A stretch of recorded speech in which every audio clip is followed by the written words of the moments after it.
Hello and welcome back to Full of a Took. I am so excited to be sitting here as we return for the premiere of season 3 of the most amazing, I think the most successful Pottstown Monday Night Drinking Tolkien podcast in all of the very small section of Montgomery County that we recorded. You know what? You could be right.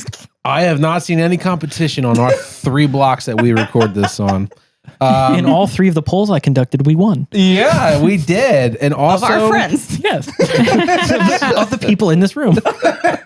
we're so excited to be back here. It's been so long. So many things have happened. I've grown from drinking the Ent water, much taller than Pat has. And you can tell that by looking at the image.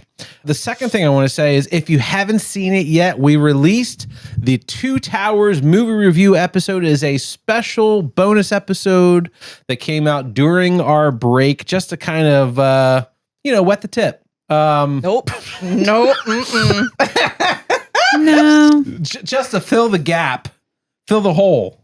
You know? No. Boy, this just keeps getting better. Don't. Just to make sure it slides into your DMs very wetly. That's great. Just wetly. Not very wetly, just wet enough. We're going in dry.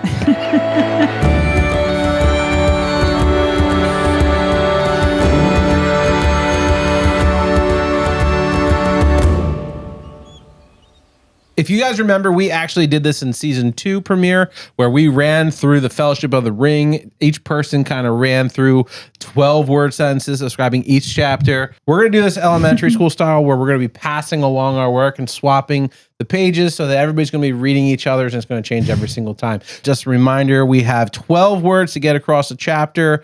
And I just want to say, if you did not read The Two Towers, this is a spoiler. Hopefully you friggin' read it. I now present to you The Two Towers by J.R.R. Tolkien in 252 words or less, not including the chapter names, which some people gave a shit about last time. Really? Just the descriptions. But 252 words, let's do it. Chapter 1, The Departure of Boromir. Boromir tries, but Boromir dies. The fellowship has turned into a fellow shit. Chapter 2, The Riders of Rohan. Tall, angry men greet the hunters in a sweaty circle of hair. Ooh. Jesus Christ. Chapter 3, The Uruk-hai. Merry and Pippin take some uppers and go for an orc-back ride. Chapter 4, Treebeard. Treebeard meets hobbits. We meet Treebeard. Saruman meets Karma. Nice. Yeah, that's a good one. Chapter 5, The White Rider. Gandalf reappears after hitting the salon and mall for some new drip. I don't even know what that means. It's okay. It's young speak. I know. Chapter 6, The King of the Golden Hall. After a successful exorcism, King Theoden fires his invertebrate-mouthed advisor. Nice. Chapter 7, Helm's Deep. A great battle between man and orc. Theoden tries suicide. Jesus Christ. Chapter 8, The Road to Isengard. No time to waste, yells Wizard who took a 17-year break. That's good. Chapter 9, Flotsam and Jetsam. Reunited, the hunters find hobbits knee-deep in hams and gray water. Oh, God. Disgusting. I thought I was going to say knee-deep in each other. Knee deep? Elbow deep. Knee-deep. It's a Shire thing. It's cultural. You can't laugh at it. No. Listen. No kink shaming. No.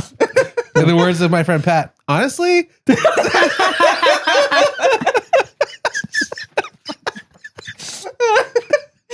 Pat just died a little. Chapter 10, The Voice of Saruman.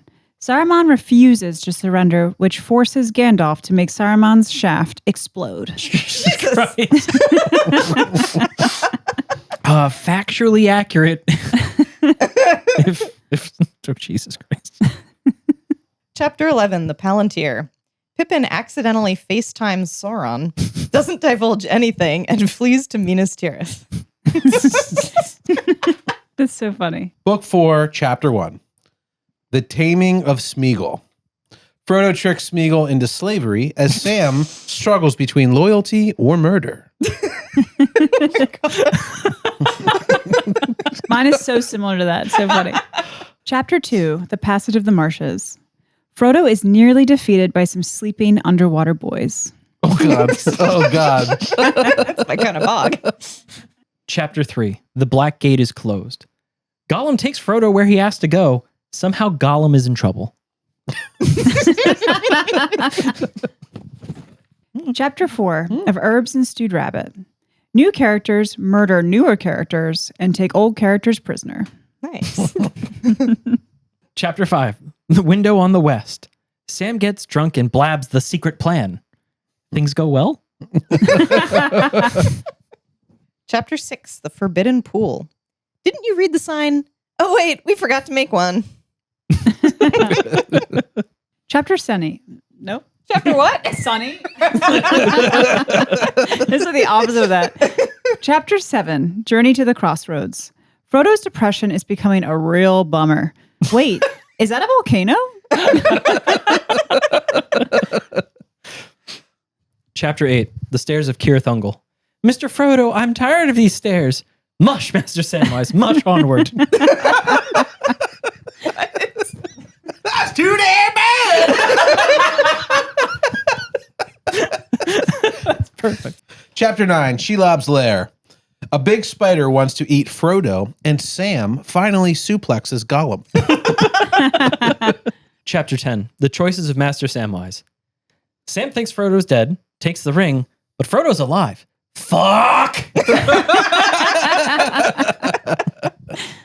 Well, that was the Two Towers, if I ever heard it. We absolutely did not leave out a single thing that happened. No. We definitely covered all the plot beats and characters that were introduced and yeah. all the major themes that Tolkien intended. 100%. I think so, right? Yeah, we definitely picked up all the vibes. Yes. I think we That's what tackled we got Yeah. from the story. we tackled a major work of literature with a nuance that most people can't even approach. We are basically the real life Chat GBT. I don't think that's what you think that means. No. GBT? Is it? Am I pronouncing it wrong? No, it's just a bad thing. It's a bad thing. We're Realize Chat Jabit. GPT is just a human. Pet GTP. That was such a fun exercise. I really struggle every time we do this to come up with something good. I rewrote mine about 5 times each. Wow. So okay. That's awesome. Cheers, bitch. That was wow. Okay. Sorry that I struggled to make mine entertaining and yours just naturally flowed. No, mine sucked. That's true. Also, no, I'm just kidding. I'm just kidding. I don't even know which one was yours. That's good. But I don't know. I think that it's time that we finally step away from the past of the Two Towers and we look to the future, which is the Return of the Ring, which is a new book from J.R.R. Tolkien coming out soon. From Timu. At least from Timu, the one I got. The Return of the King, my friends. We are here to talk about Chapter 1 of the Return of the King. It's called Minas Tirith, which is a place. If we were playing 20 questions, I would start with that. Person, place, or thing. Place. Respectable. And goddamn, this was a long chapter. I almost lost my mind. I hit play. We sat down to do it. And then I just looked, as I usually do, at remaining time on Spotify. And it said 1 hour and 58 minutes. Oh my God. And I went, what? This was one of the first ones I didn't listen to. And I looked at it and I went, God, I wonder how long that recording is. Yeah. And I was like, there's no way. I must have 2 selected or something. And then it was a 2-hour chapter. Oh my god. We had to take breaks. And that was one and We a half took times. breaks every half an hour. We had to take a 5-minute break and walk around and like. It's like one of the longest chapters in all 3 books. Yeah, it's pretty nuts. So without further ado, let's dive into it. So I'm incredibly excited because this is it. This is the Return of the King. This is part 3, book 5. Everything comes together. All these things that we've been talking about for months and months and months. There's massive payoffs. And it starts here, chapter 1, Minas Tirith. But how do we get to Minas Tirith, right? Because we're going to talk about Pippin and Gandalf, but what we're not going to talk about directly is where Frodo and Sam are in Mordor. We're not going to talk about where Aragorn and Gimli and Legolas and Merry and all the Rohirrim are after Helm's Deep and after the storming of Orthanc. Instead, we travel south to Gondor. For the first time, we're in Gondor proper. The story starts with Gandalf and Pippin riding to Minas Tirith. They're taking Shadowfax and they go 150 leagues in like 3 days. It's like almost 500 miles. Oh my God. They fucking book it. We get our first glimpse of Minas Tirith. And fuck, it's cool. Yes.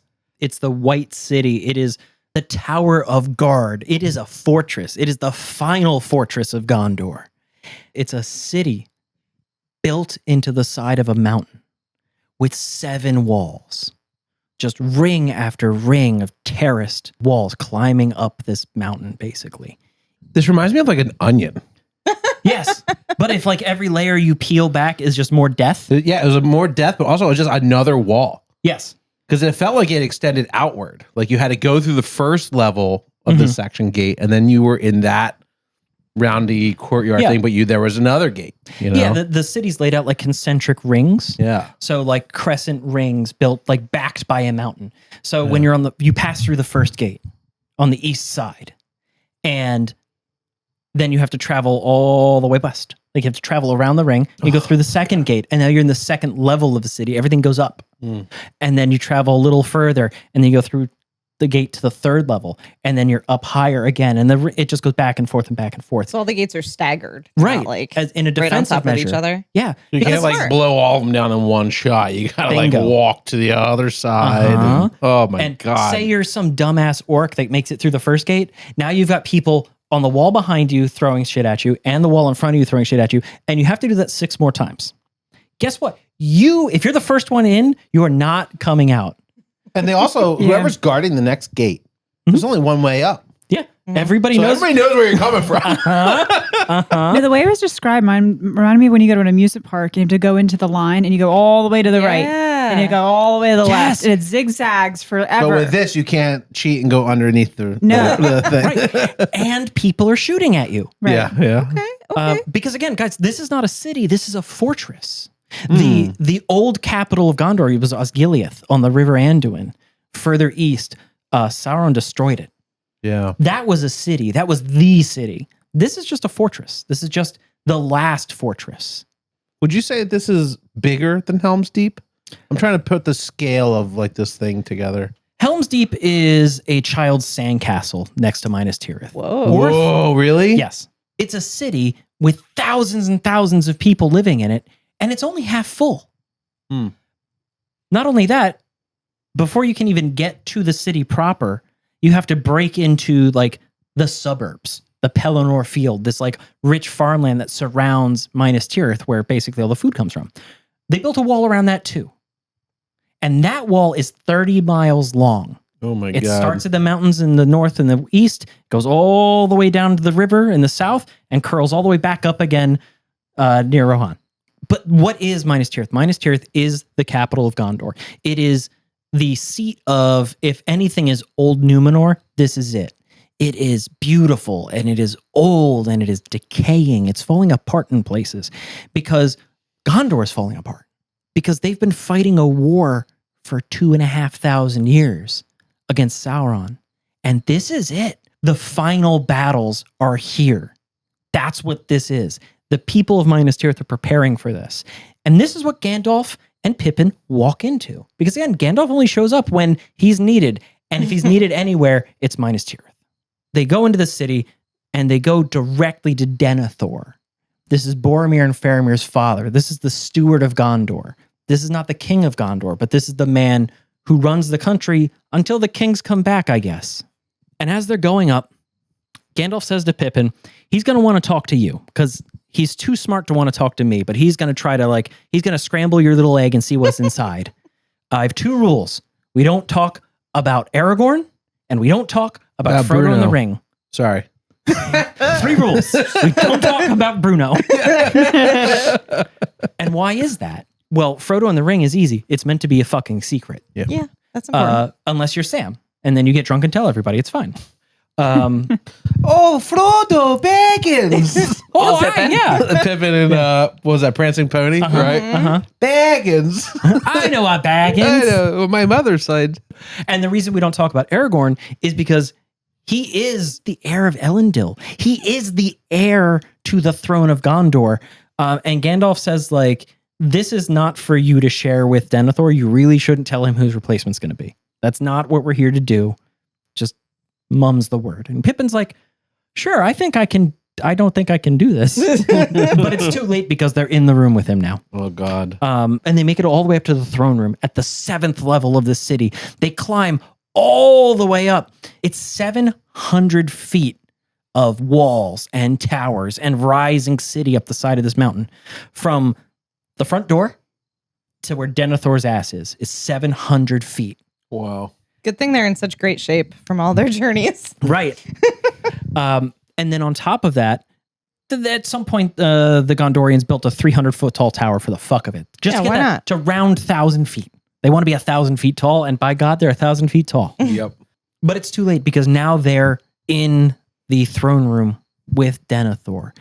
And Pippin's impression of Denethor is that he's an old man, but not Theoden old.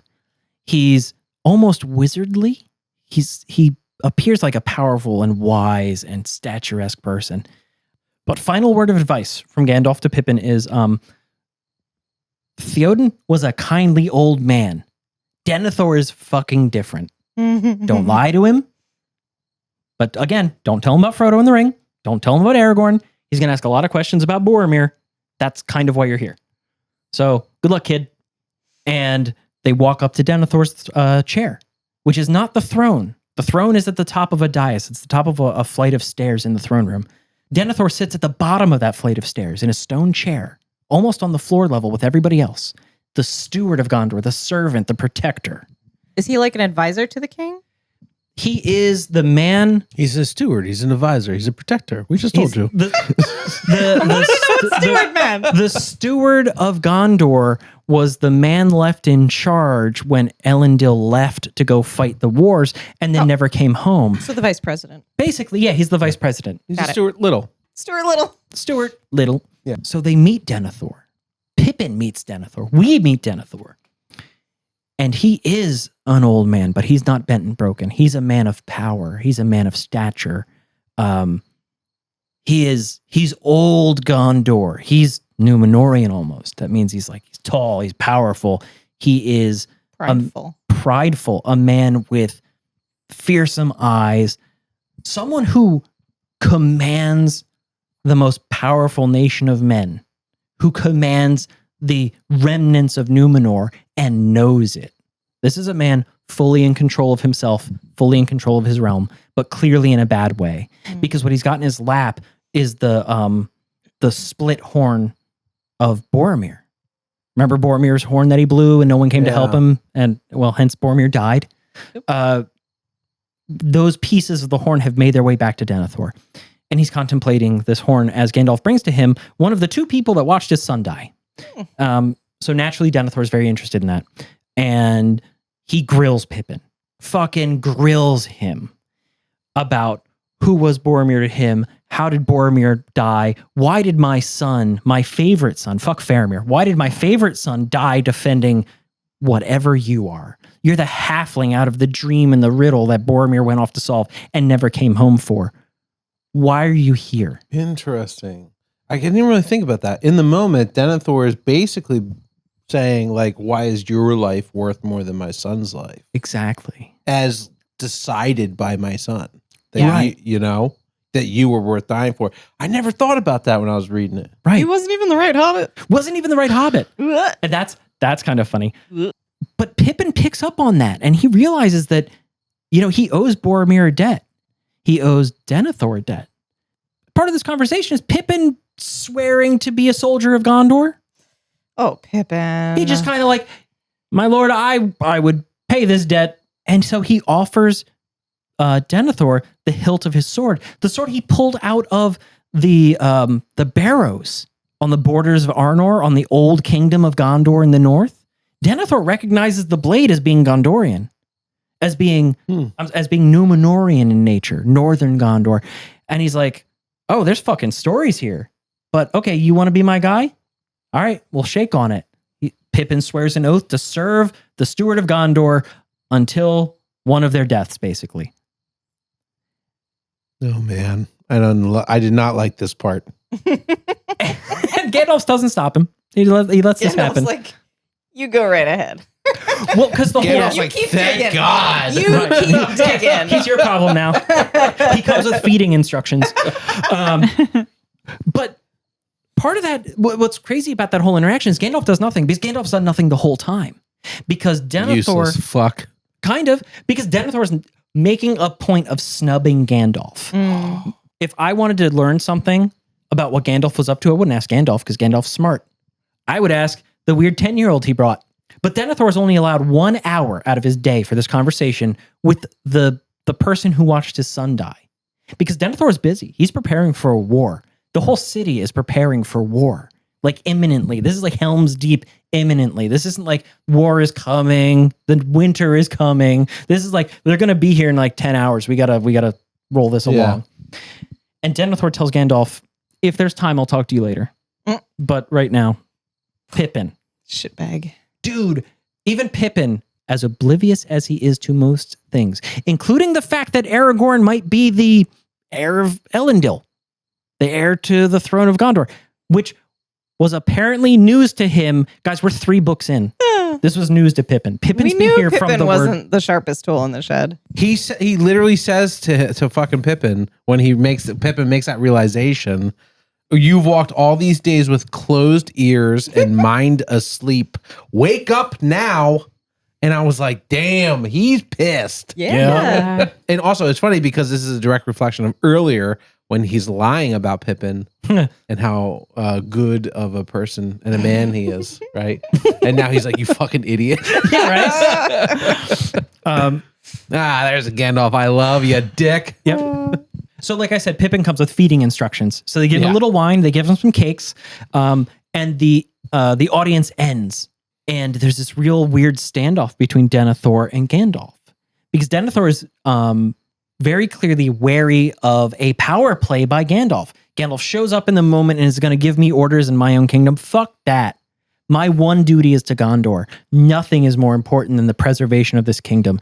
And the only person I will relinquish any authority to is the king, if they should return one day. And it sure as fuck ain't Gandalf. Mithrandir, you are king of nothing. To which Gandalf says, you're right. I rule no one and nothing. But I too am a steward. I am a steward of all good things in this world and this time. And if any good thing should survive the coming night and coming storm, I'll consider it a win. But fuck you. I'm tired. Gondor does not have to be one of them. Right. Sort of.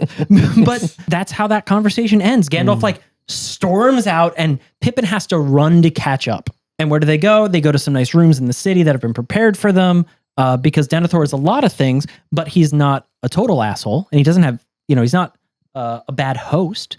So there's a house for Gandalf and Pippin to live in. Yeah. But on the way there, Pippin's like, real sorry I fucked that all the way up. Are you mad at me? Yeah, are you mad?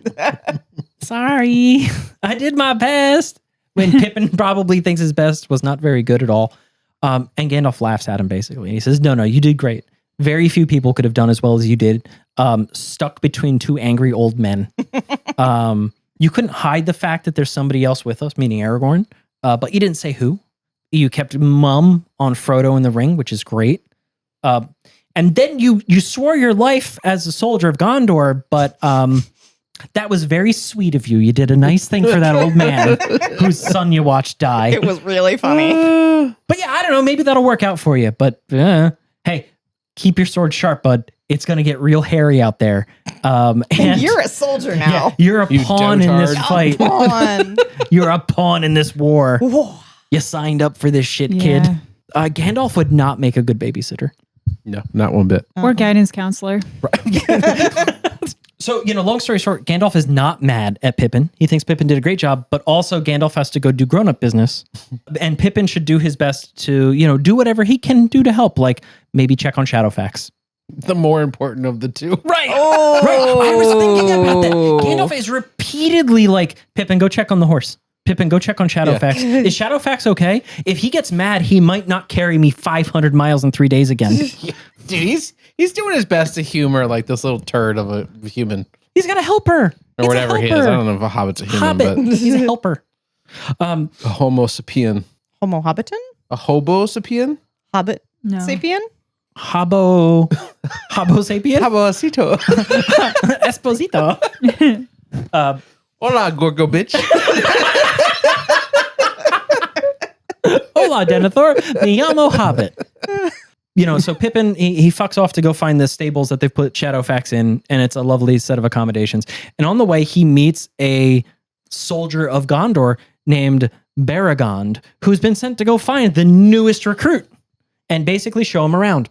And Baragond's excited because he's never met a hobbit before, but basically everybody in the city knows about the riddle and the dream that sent Boromir off to die. Because remember, all the way back at the Council of Elrond, the whole reason Boromir showed up to this whole adventure was because he and Faramir received dreams that said, basically, go find the halfling that's got something to do with Isildur's Bane in Imladris, in Rivendell. But what the fuck kind of dream is that?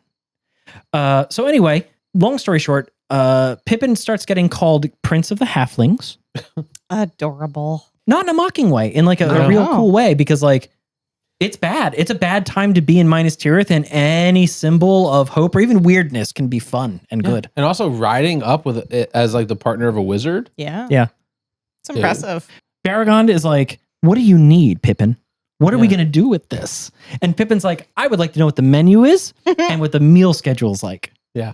And Baragond delivers some pretty bad news to him, which is that there are no second breakfasts, and they really only have 3 meals. Pippin's basically an influencer here. It kind of is. He's just riding his he's riding his association with prophecy and a wizard to free breakfast. He's like, I want some beer and I want some fucking eggs and bacon, please. Right. And that being said, I counted 4 meals.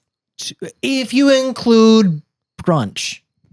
If you worked really hard, you got brunch. I've never seen or heard of a hobbit working hard. Question, can you work hard at eating breakfast? Like while eating breakfast? No, like eating breakfast is hard work. I think they do at Shady Maples. Yeah. Oh my God, Shady Maples. Can we do a full Woodstock Shady Maple trip? Yes. I'll bring a recorder and a camera. Oh, we're going to eat till we vomit. This is going to be great. Yeah. It's chewing noises for 3 hours. This was a mistake. Lars nightmare. We've done that before. Open mouth meatball chewing. That's so specific and hurtful. We had meatball subs Laura, the that's other very day. personal. These sounds are making. So anyway, How do I know about what's going on, you guys? Anyway, back to the meal plan. Back to the meal plan. Back to the meatballs. Right. So this soldier of the Tower Guard, this like elite warrior of Gondor, says to Pippin, "Yeah, sure, we'll go get some snacks." And they do. They get some food, and we're treated to a Pippin's eye view of the city and of everything that's going on. Honest to God, Tolkien spends like 10 pages talking about like sort of the nature of Gondor and the nature of the war and the themes of like, hope and hopelessness, light and darkness, and how they all feed into this culmination, right? Because all roads lead to Minas Tirith. Fuck, even the road from Mount Doom leads directly to Minas Tirith. When you think about Isildur's Bane and Isildur, and they're all a role in it. But Baragond says, we are just one piece in a larger war. This is a very big, very old game, and we're very important, and we're going to get shit stomped for it, but we're not the only front in this war. And he's right. Baragond is an interesting character, not just for his insight, not just what he gives us, but because he's essentially a stand-in for all of Gondor, right? He's the everyman. He's John Q. Gondor. He's specifically not elite. He's just a guy in the army. He's just a dude. He has some insight, and basically his whole life revolves around the conflict with Mordor, the threat of the nameless land that dominates his life, his culture, everything they do is geared towards this war that they're slowly losing. And everyone's aware that they're slowly losing. So when Mithrandir shows up, Gandalf shows up with a halfling prince. Oh, fuck yeah. Something's got to change. It does not. But it's still viewed as a hopeful omen. And even as they munch lunch and they're looking out over the plains and the fields of Pelennor and the suburbs and all this shit and having a very nice look around, they notice that the city is being evacuated. The road is full of people. Everyone who's basically not able to directly contribute to the defense of the city is being sent away further west into the outlands of Gondor, into the safer regions, which Gandalf helpfully pointed out earlier, there is no safe place anymore. As a matter of fact, if the Rohirrim hadn't shattered Saruman's army at Helm's Deep and the Ents hadn't shattered Orthanc, it might not be help coming from the west. It might be orcs and murder. But hey, we can check that box.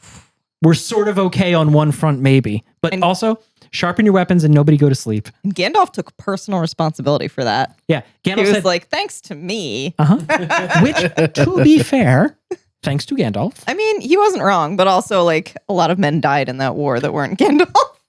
But Gandalf also died in that war. Not that war. Different war. Different war. But he did die. Yes.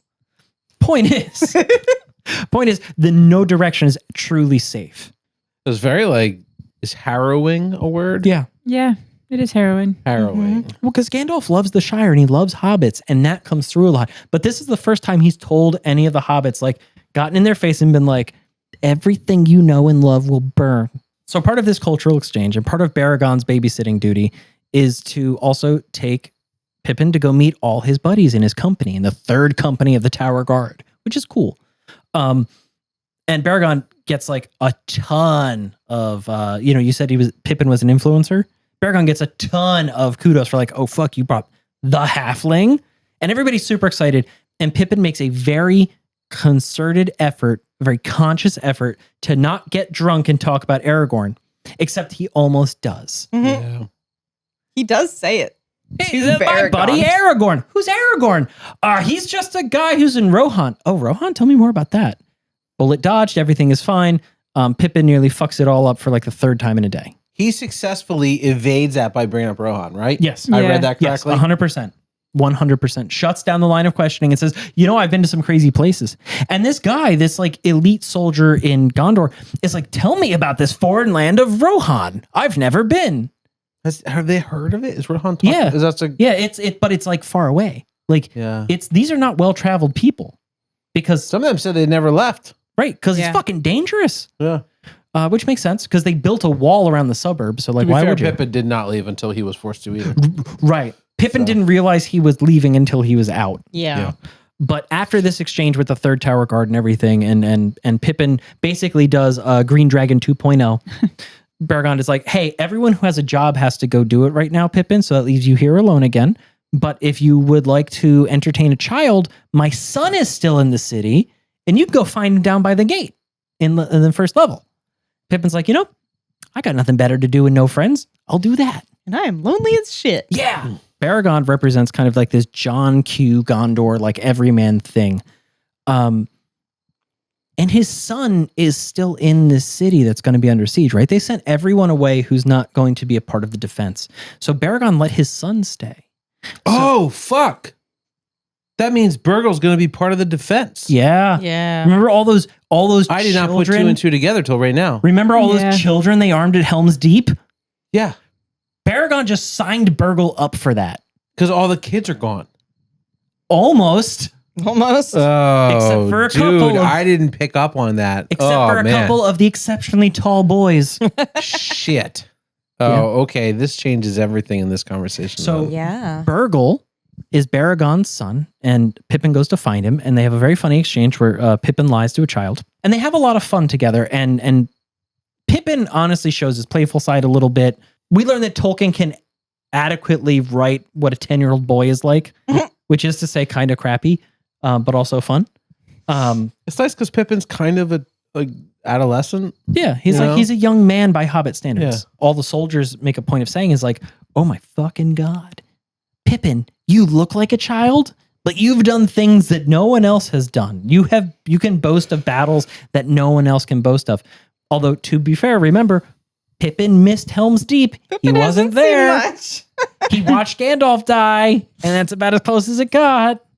He went to Isengard. He watched Boromir die. He did have like a orc get killed on top of him. He did. He's been in close proximity to murder. He's been in the mines of Moria. Yeah. Yeah. And he's been hanging out with Ents. Yeah. Mythical creatures. Yeah, Moria was a no-joke shit Which show. are not mythical creatures. Mythical. And so because apparently there's not a lot for children to do in a city under siege or impending siege, they go down to the front gate to kind of watch the gates at the close of day, because every day in Minas Tirith, the gates open in the morning and they close at night. And when they're open, they're open. And when they're closed, they're fucking closed, and you better be on the right side. The kid is thrilled because he gets to go outside because, he's got an adult with him. Because Pippin has been taught the passwords. So Pippin can take a child anywhere. When the gates close, will a password open the gate or no? In theory, No. but I bet they didn't teach Pippin that one. Okay. He was taught the lower level passwords. Right. Specifically the entry level passwords. Yeah. But not the entry at the entry level passwords. Just enough to get him to the front gate. But the point is that Pippin and Bergil go down and they watch what ends up being a very important event. Gondor has called for aid. Gondor has lit the beacons, these fires, these watchfires on mountaintops, and that just extend from one end of the country to the other. And when they're lit, when these beacons are lit, it's the signal for everyone to come to Minas Tirith for war. They witness all of Gondor coming to the aid of Minas Tirith because Denethor has called all of the soldiers of the kingdom to him. And about a tenth of what they were looking for shows up. It's disappointing. So all this here. Yep. So Right. point to where Minas Tirith is here. Uh-huh. It is literally the most eastern part of the Kingdom of Gondor. If you're listening in, we're pointing at a map. Maps are great. Look at the map right now on Google if you're look at it listening. in your book. Minas Tirith is literally the front line now. So everything west of that is where people are coming from. Axemen, Anduin. archers, knights, like all these really cool different like sets of people come. Fuck, even like just a bunch of normal people show up with like hoes and pitchforks. Little farmers. And Little farmers. just farmers. Farmers like the steward of Gondor calls and fuck it, we're going. Yeah. Normal people just walking to go fight in the war now because the steward of Gondor calls. But the end result is 3,000 men. 3,000 men. That's it. Yeah. What were they hoping for? 30. Oh my God. Yeah, when the first army came through, they brought 200, and they said we hoped for 10 times that many. And that was just the first army that came through. Yeah. And each group was like, and this is why we had to leave X amount of men behind. Like, What the everyone had a fuck? good reason. Why didn't they come? I think I know. Well, for some of them, which we can Ooh. talk about in the discussion. Sauron is launching other attacks against Gondor. There are other battles going on in Gondor right now. He mentioned that there's going to be a pirate fleet approaching from the south. Yeah. The And Corsairs. so you see how like most of Gondor has a southern shore, that there's going to be pirate fleets coming up from the south. the And so Corsairs. I'm thinking they're leaving people in those southern cities to fight those pirates. Mm-hmm. The Corsairs of Umbar. Yeah. And at the end of the day, that's all they get. This is like a Helm's Deep moment. Everyone who's coming is here. They're in the city now. When they close those doors, all the refugees have gone. All the non-combatants have left the city. The soldiers have come in. And Pippin is like, I cannot fucking stand doing nothing. There's just all these threats. There's all this danger. And we do nothing. Now it's Sauron's move. Now they just have to see what happens. Minas Tirith is as ready as Minas Tirith will ever be for this war. And again, they only got about 10% of what they asked for. It's going to be a real bad time. And so Pippin goes, quote unquote, home to go to bed. And he goes to sleep in this empty stone house in this city ready for war, in a war he just signed up to fight. And he's wondering, like, where the fuck is Gandalf? Classic. In the middle of the night, he's woken up. Gandalf is just pacing in this larger room, pacing outside the bedroom with a lantern on. And Pippin's like, hey, what's up? Gandalf's like, I just need a second to think by myself, Pippin. By myself. go to bed because the steward of Gondor is going to call for you. I'll wake you up at dawn. Wait, no, not dawn, because there will be no more dawns, because the shadow, the capital S shadow, has arrived. The darkness has begun. And that's how Gandalf chooses to end the chapter. Oh my God. Fuck. Dude, that fucking chapter is nuts. Fucking rad. It's very long, but it doesn't feel that long. It's just packed with a lot of stuff. It felt a little long when they in the beginning when they were describing the geography of the city, the degree in which the sculptors were sculpting the curvature on each brick. Yes, was a little bit much. Yeah, like Tolkien did it again to us. He at the end of the last book, he leaves with the line of "The enemy has Frodo." We're on the edge of our seats. We're on this cliffhanger. We waited a couple weeks to read this chapter. And what does Tolkien give us? But a history lesson. Architecture. And architecture and geography of Gondor. Uh-huh. I love the information, but I was kind of like, oh my God, I don't care. What? No, logistics is fucking rad. No, I do care, but it's like the timing of this. Like, we're on the edge of a knife. Yeah. Frodo is taken. You know and what then it it's felt like? let's have a quick history lesson. It's going to be important later. It legitimately felt like when the prison guards are escorting the prisoner to the electric chair and they take the elevator down and they're heading to it. And then the guy turns to the prisoner and goes, you know, these doors are from 1944, actually. It's crazy story. When they installed it, and the prisoner's like, I don't fucking care about any of this. I'm gonna die, bitch. I was waiting to figure out where you were in this That's metaphor. what I picked up this whole time. Just like what RJ said, I'm like, none of this matters. They're coming. They're coming. Well, it does really matter, and it's really cool to finally learn more about Gondor and to just hear all these like name drops of it. Yeah. And like, you know, have Boromir be like, I'm from Gondor, but that's it. That's all you really get. So it's nice to finally be clued in. Just the timing, man. If he was still alive, I'd be like, why did you do this to us? No. What happened to Frodo? So the reason he did it this way is because you have action, and then we need to catch our breath. We need a second to process everything that's happened. So we have to take some time to contextualize what are the actual consequences of the victory at Helm's Deep. What does it mean, and what does it not mean? What does Saruman being out of the game mean for Gandalf and for Gondor? Because now Gondor's the focus. Yep. Yeah. Means hopefully the war is only coming from one side now and not two. Until we got the Corsairs of Umbar. Okay. To the end of the not chapter. 3. Bingo. Yikes. Yeah. Yikes on bikes. The very first thing that this chapter gave me was Pippin has slept the night away on a galloping horse with Gandalf. And I was like, what the fuck? Yeah, it poses the question once again, Tolkien, did you ever ride a horse? Have you ever ridden a horse? I'm sure he did. There are some horses that are extremely smooth to ride and they barely move at all. You can't sleep on a horse. You just can't. There's core strength involved just with keeping yourself upon the horse. That is true. But he was carried like a babe. Apparently, Shadowfax just floats above the ground. Maybe his hooves don't even make contact on the But they ground. do because they make fire. True. Oh my God. Well, also they make a point of saying that like Shadowfax has no bridle, no saddle, nothing, because Does not matter. if he chooses to carry you, you are carried.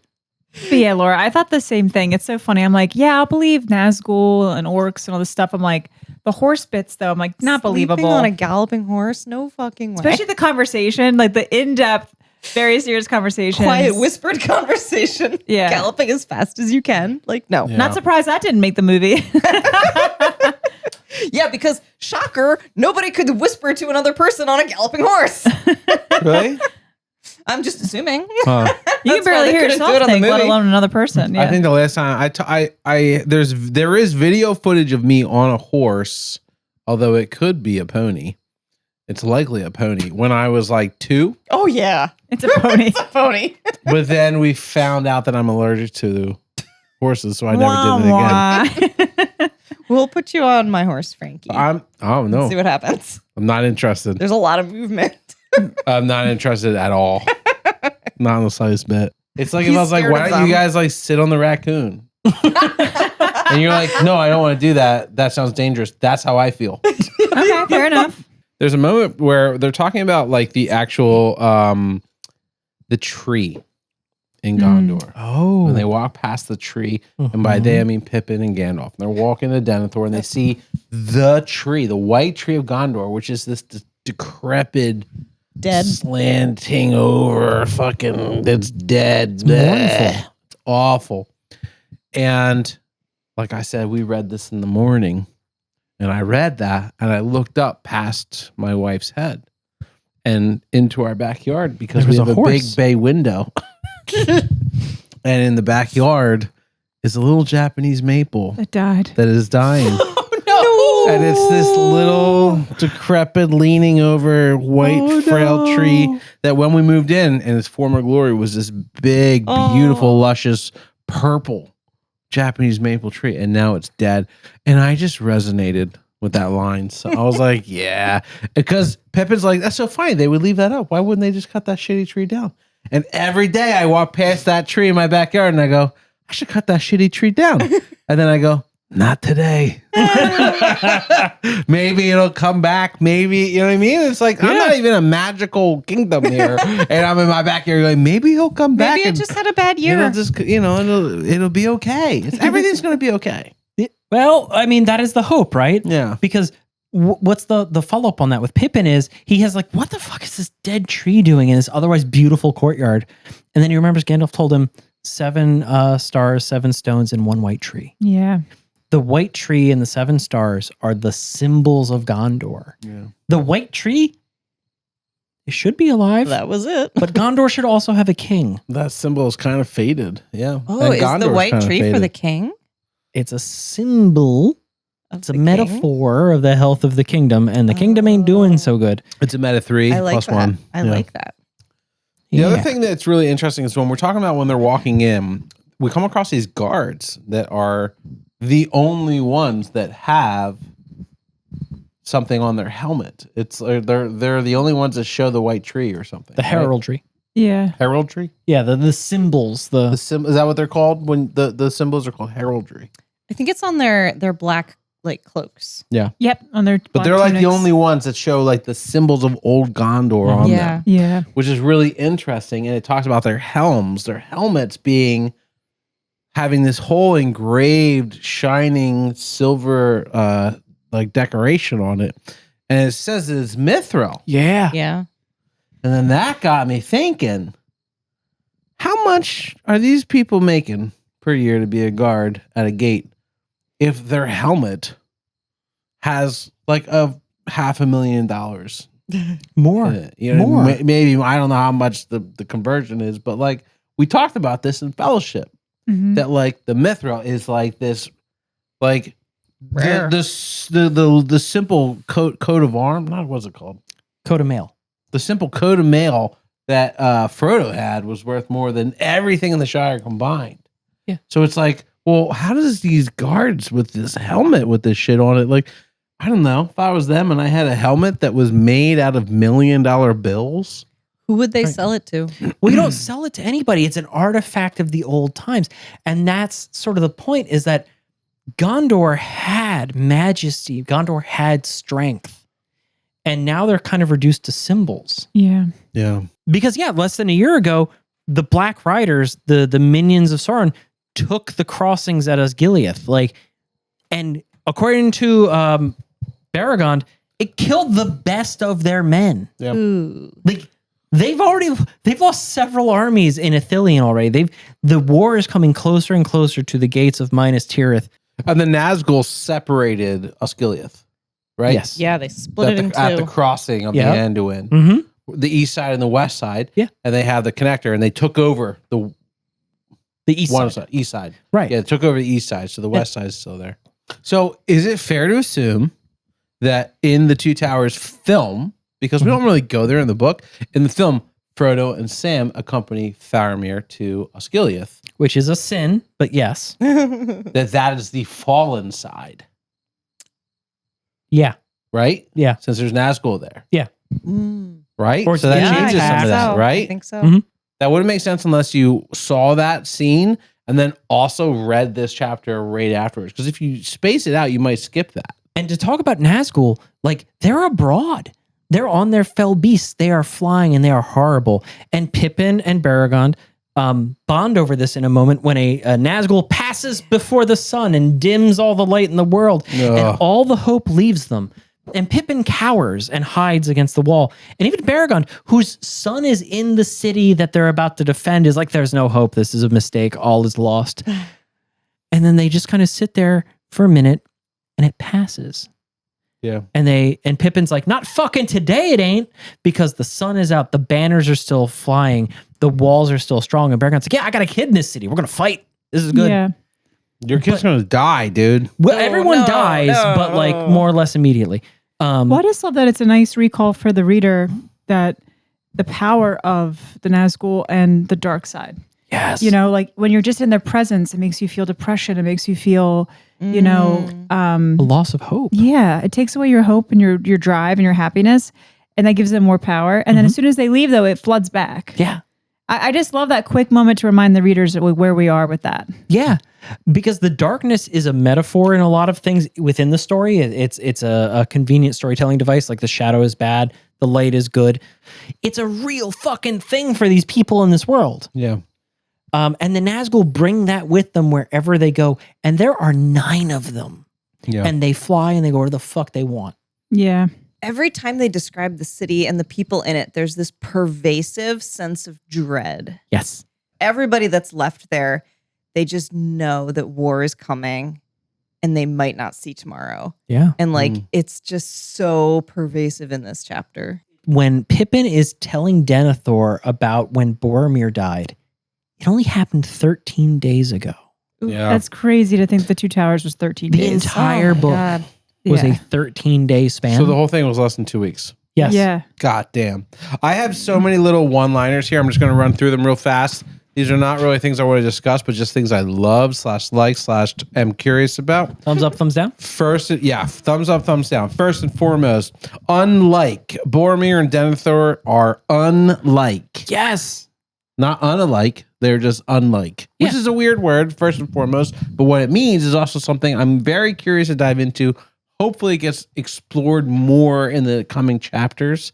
But I took a note of that because, okay, well, you know, it's not really explained, but it's basically saying Denethor has the ability to read people's minds. Yeah.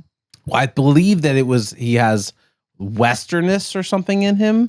One, Denethor is like a direct descendant of old Númenor. Yeah. In a way that Yeah. like almost nobody else is. Okay. And also that Faramir and Boromir are fundamentally different. Mm-hmm. Boromir was his father's favorite because they were different.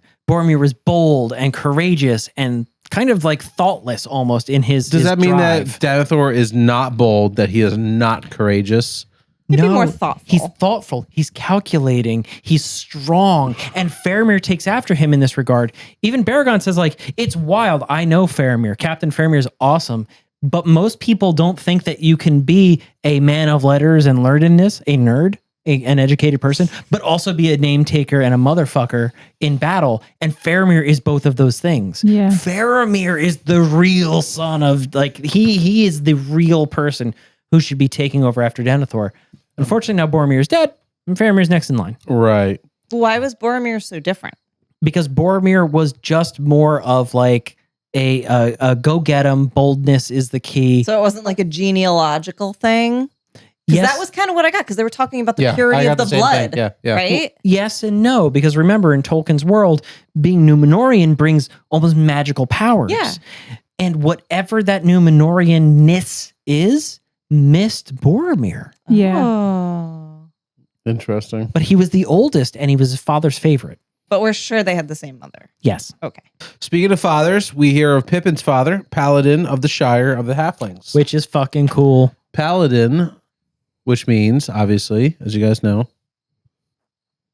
Am I the only one that knows this one? I guess so. What does paladin mean? Paladin means bread maker, money maker, whore daddy.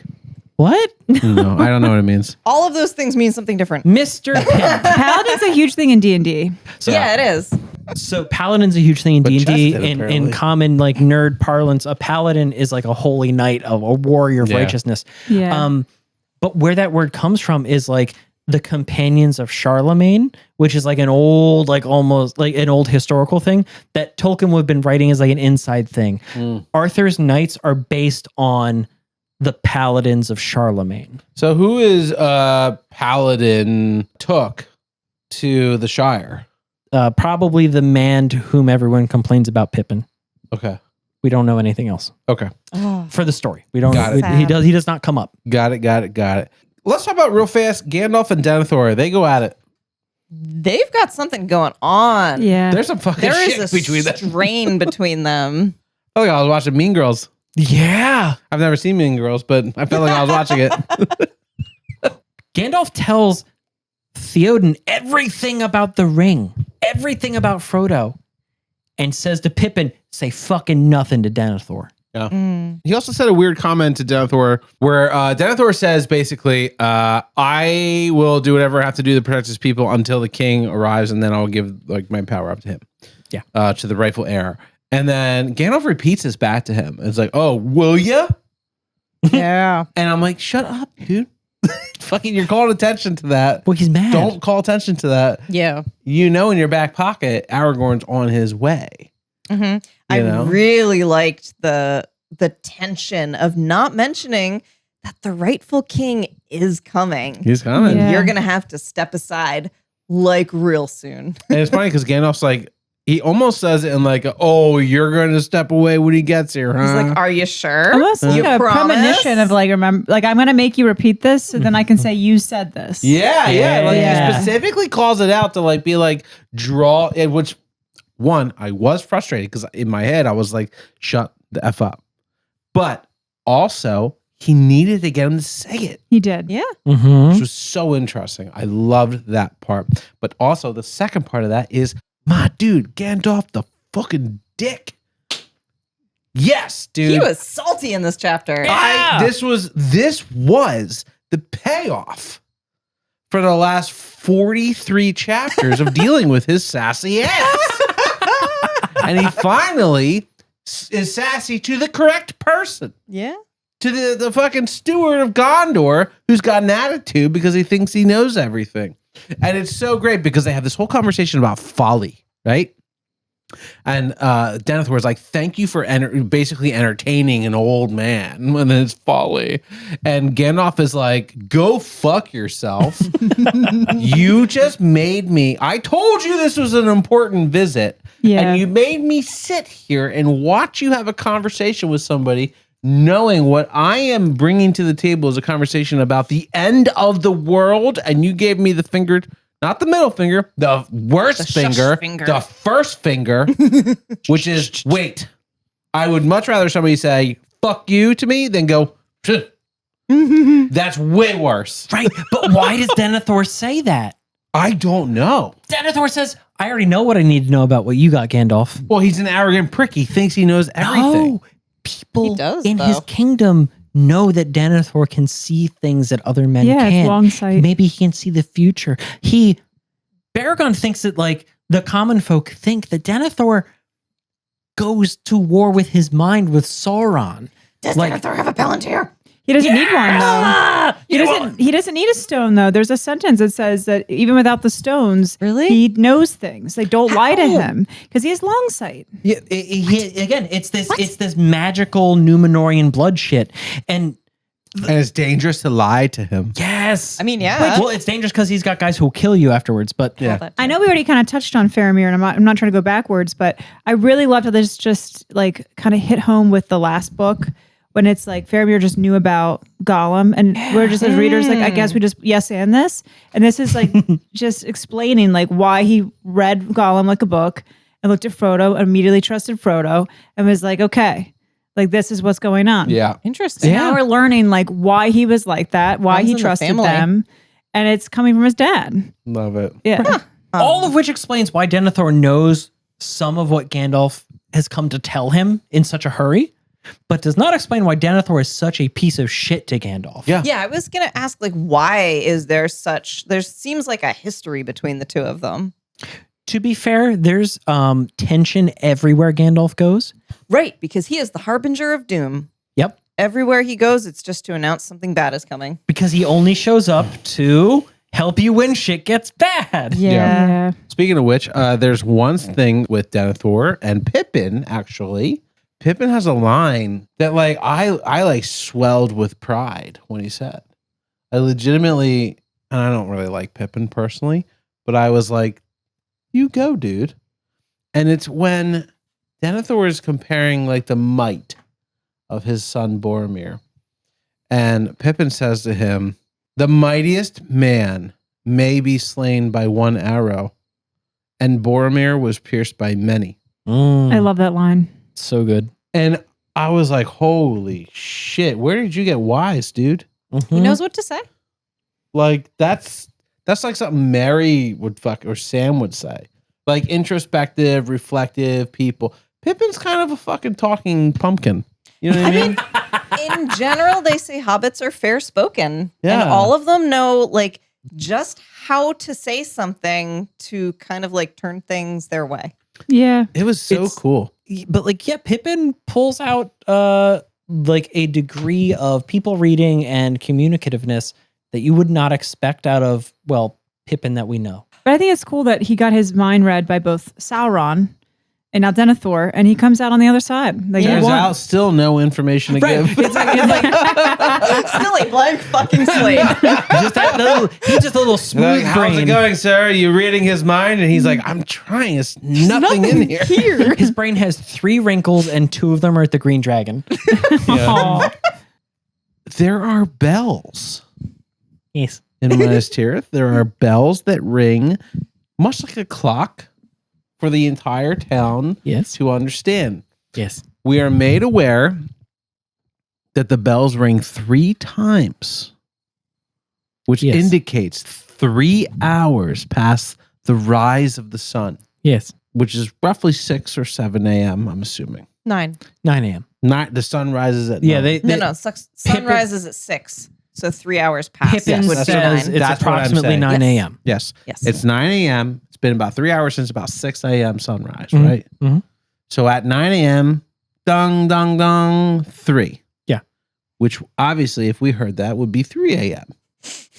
That's funny. Then the bells ring again for the midday. Mhm. How many?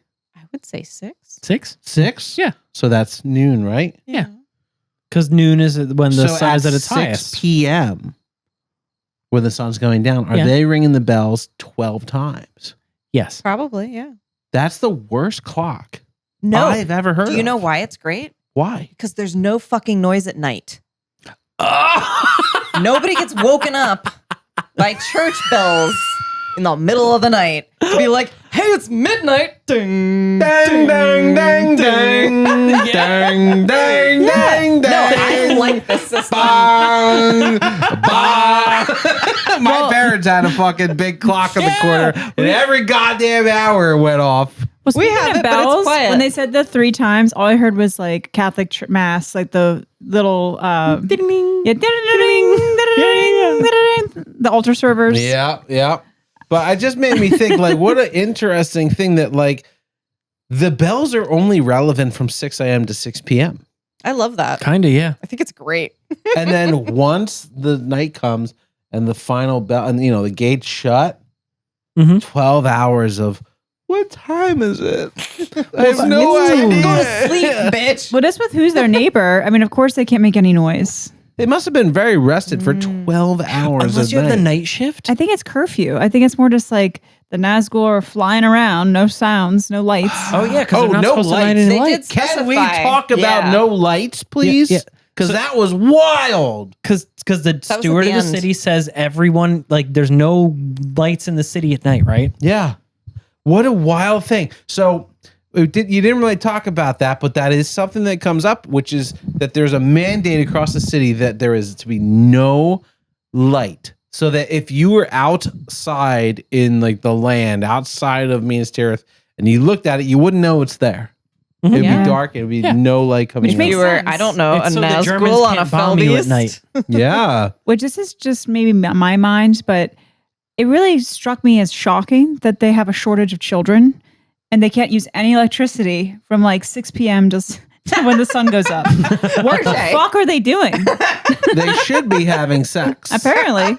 Some intercourse, but I mean, my God, what else are you going to do in the dark? and they should be using the butter to help Sleeping. because there's a lot of butteries. They say I they don't have know. a lot I of don't know if I could they do only have bread and butter left. It's not. No, it's Oh. it's not for butters. Are you saying a buttery is not for butters? No, it's for butts. Oh, God. No. Wait, Why do you think Are that's- you messing with me? Is a buttery for? No, I it's the feel- first place he brought Pippin Yeah, and that's where they have butter there. for It's butts. a creamery. It's a butter. creamery. What do you think butter is? You put it on your butt, And then and then also it's first and foremost is for your butt. Second of all, somebody tasted it and it happened to be good. Oh, my God. second of all, someone tasted I'm leaving. Oh, Done here. Chris ruins literature in 6 words or less. God damn it. All right. Not last note, but another note. Baragond is the son of Baranor. I Yeah. know who Baranor is. What? You Who's do? Baranor? I know Baranor very well. We're good friends. Oh yeah. Uh-huh. I have played as Baranor in the video game. No. He's one of the main characters that you play his story. Which one? Baranor. But which game? Which game? Video game. The Shadows? Shadow of War, the one I played. That I sent you the videos Yeah, from. fucking rad. So you can play as not Galadriel, but somebody who works for Galadriel. You can play Okay. as a man who's basically Aragorn, but also has Celebrimbor inside of him. that doesn't feel right. That's confusing. And then I think his name's like Tillian or something Laura, like it's that. 2025. And then knee deep. And then you can play as Baranor, which is pretty cool. That's awesome. And you fight in Gondor. That's rad as So fuck. which meant nothing to me when I played it. Meant nothing. Same. I told you this happened with Cirith Ungol. Yeah. The territory of Cirith Ungol on the map. I'm like, oh, I unlocked Cirith Ungol, and it meant nothing to me. And then when we were reading it, I was like, oh shit, this means something. I know what this is now. And now I'm super excited to go back to the game and explore that and see what that's like. That is But so cool. when we were reading Baragond and it was like son of Baranor, I was like, oh shit, I know what that is. Yes, that's so cool. I'm so excited for you. The next thing that made me really excited, next to butteries, was the fact that Pippin said that there was a legendary tale going throughout all of Minas Tirith about the men is basically just rumor. The rumor mill went wild that basically there's 5,000 men coming and each one of them has their own hobbit, Oh my gosh. a hobbit army. So you're talking about before the measly 3,000 men arrive. Yes. The Someone's hobbits. right, sans hobbits. Not a single hobbit. Well, single hobbit, no double hobbits. If you add up 5,000 people's one hobbits, you get another 1,000 men. Oh, so By weight. disappointing. Yeah. yeah. Also, Every 3 is 1. But the point is that the rumor that goes through, it's like, oh my God, the Prince of the Halflings is here. And the men of the Rohirrim are going to arrive on their magical horses. And every one of them is going to carry a murder hobbit with them. Like And in they a think bag. Pippin's like a warrior or something. Pippin is an absolute celebrity at this and he's point. like, do you have beer? And he's like, by Where's the way, the ale? I'm not a prince. We don't have 5,000 warriors. And if we did, they wouldn't be coming. Yeah. I love that part. So I just want to bring that up real fast. Well, speaking of new characters, I have to say one of my favorite new characters this chapter was Forlong the Fat. And his tagline is famous for his girth and old age. The wording of that did not age well, No. especially with this crew. But Old man. he's just Forlong. basically a famous fat old dude. I love Fat, it. long, girthy. Long. And I had something intelligent to say about the fact that These are about his fingers. if you were tall or fat in a world where food was scarce, you were probably rich. Yeah. Right. That's what I wanted to About to say. Yeah, he's obviously he's obviously very rich because this is a time where people are starving. There's not a lot of food going around. The land is ravished. So the fact that Forlong the Fat, 1, shows up, but 2, has like dedicated followers who are just screaming his name. I love that. That was pretty wild. Well, like so the people of Minas Tirith have never been to Rohan, but they know who Forlong the Fat is, Yep. and he's a goddamn celebrity. Yeah. These are all all of the people that arrived at that part of the chapter were from other cities within Gondor. Yeah. Yeah. Other Okay. parts of Gondor, yeah. Okay. Forlong the Fat comes from Larsenar, Lossarnock. and he comes with mail-clad axemen. Oh wait, it's old Forlong the Fat, the Lord of Lossarnack. Larsenar. I thought it was knock, like in Scotland, like Lost or knock. Larsenar. Well, that's what he Lossarnock. said. But the idea is that he's a name taker and a motherfucker, but he may have left his son and all the best men behind to deal with the Corsairs of Umbar. There's pirates coming. But he definitely brought 200 guys with him. Yeah. That is an order of magnitude too few. Which I'm Yes. excited for some Tolkien pirates. I know, right? Yes. That would be I fun. agree. The man who's never seen a horse, what does he think a pirate is? Yeah. I had a question. Pippin basically says he's 29 years old, so he's four years He from. said 4 years from coming of age. Which is Yeah, which is 33, 33. in Hobbit lore. So he's 29, and he also said he's 4 feet tall. Mm-hmm. Yeah. Now, do you guys remember in the Two Towers, Merry and Pippin In had the a movie? conversation? Yeah. Yes, in the movie about how Okay. tall they are, and is this accurate? Does I think this he said line? he's about 4 feet. They say the exact height in the movie, and I'm curious. Well, I don't remember. I'm curious if anybody remembers what they said. They'd say 3 foot, yeah, 8 8 and 3 foot 10. 3'8". Yeah, it's only a couple inches difference. But Pippin is the short one. So he may be And then lying Pippin to, grows, and Mary's Right. like, yeah, but he may also be lying to a child because he lies to the child he a did couple that times. A couple times. yeah. But I really enjoyed the child and how when he first met Pippin was like, I'm a man. And this child just I'm a man too. is a little smartass. He's like, well, if you're a man, then we're all men. It's like a bunch of Shitbag. 10-year-olds. Yeah. He's like, I'm exceptionally tall for a 10-year-old. I'm 5 feet tall. My dad is tall. Yeah. I was like, what are they feeding these children that they're 5 feet tall at 10 years old? That's tall for a Conies. 10-year-old. Am I right? Or am Yeah. I wrong? Yeah. I don't know. It's Children? above average, yeah. The other children. The short children. I don't know. It's like every time they talk about the men from the West and Númenorian men, they're always tall. Okay. Like Rangers are taller. Okay. Maybe it's just a trickle of the blood somehow. I'll take They're that. just taller men. Well, no, 5 feet seems really tall to me for a 10-year-old, but it is. I'll buy because that. We That's looked just it up, 'cause you're right? short, the though. average, I am pretty the short. average 10-year-old in the U.S. is 4'6" or something. Yeah. okay, that's 6 inches. That's a lot of inches. But it's interesting to think about. It is a lot of inches. It matters. Oh my God. But anyway, Laura. Yeah, I think it's just because a lot of the people of that area of Gondor, they have Númenorian blood. They have trickles of that pure magical blood. Mhm. They say rangers who are from that are taller. I think they're just taller because of that. Better makes sense. nutrition. Yeah. Especially if you can hunt your own food. Ooh. Yeah. Yeah, that makes sense. Listen, there's one final thing that I want to talk about here before we move on to our wonderful food for thought segment. The last fucking scene with Oh, Gandalf and Pippin is awesome. Yeah. Gandalf almost feels like he's confused. He's like, "Oh, I'll wake you up in the morning. Oh wait, no, There is no They're morning. gonna wake us up. Oh wait, there's no morning. There's no morning." It's just kind of it feels like in this moment, Gandalf is reckoning with the reality that shit's happening now.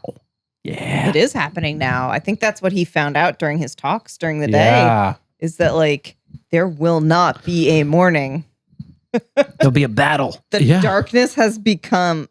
There will be no dawn. The sun is not rising tomorrow. Right. Ah! Do you remember though, the one thing he was super concerned about when Pippin woke up?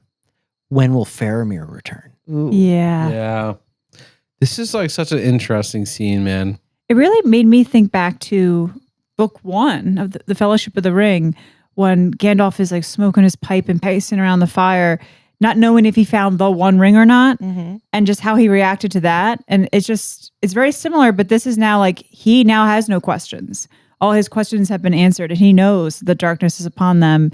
And everything he's been worried about for 20 years or so is coming to fruition. And it must be crazy because he also just, he's coming off of Helm's Deep.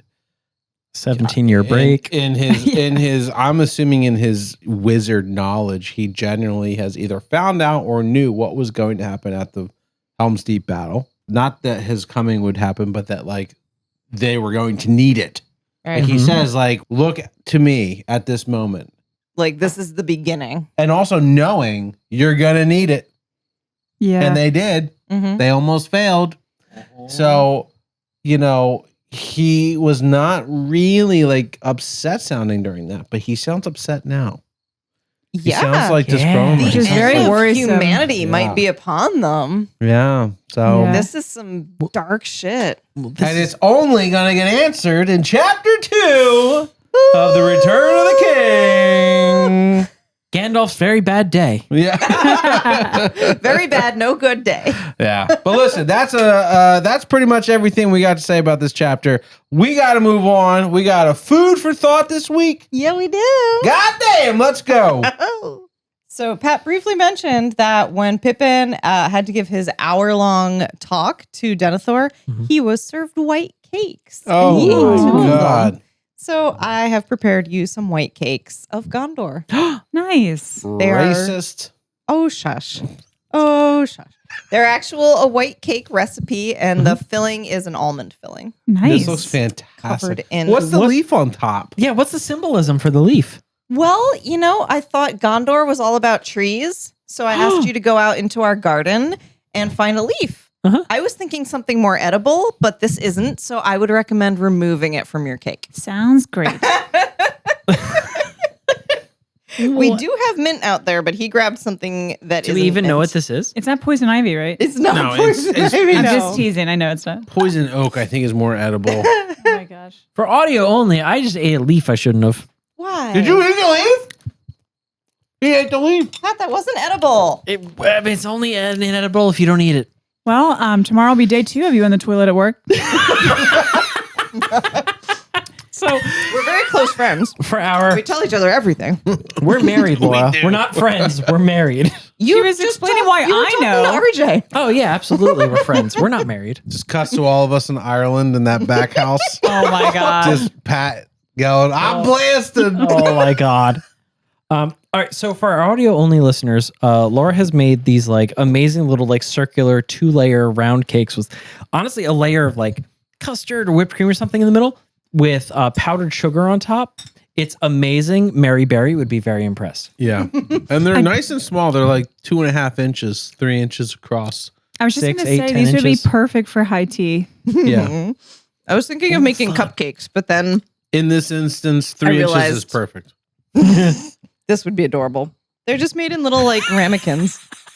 Pat just got that, didn't You he? can't say adorable. Yeah, it absolutely kills the mood. That's disrespectful. But honestly, the almond like shines through. That's awesome. Yeah. Thank you. They have a great consistency too. They're not too like soggy. They Yeah, have like no a nice firmness to them. They taste really good, light and sweet. Ironically, I made these for lunch today. Did you? Yeah. Same thing. Wow. Yeah. Stuff from your backyard on it, too. It was really good. Yeah, you crept in. Yeah.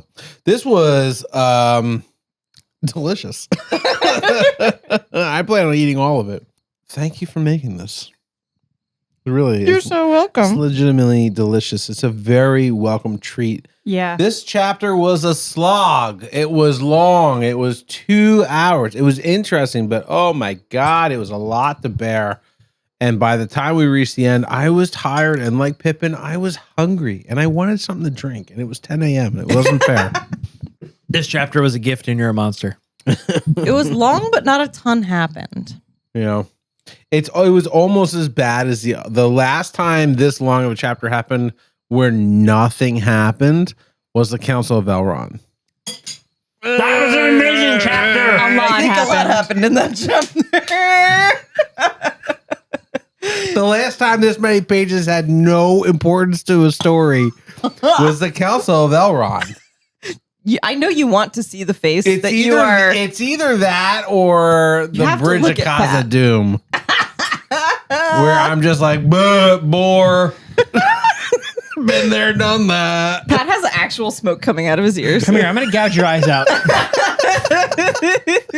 You just take two forks and just stick them in my eye socket and I'm pull gonna them take out. the stick that you got me to point at the map. No! Listen, if you're anything like me, you want to see the rest of the chapters get better. Oh my God. This motherfucker.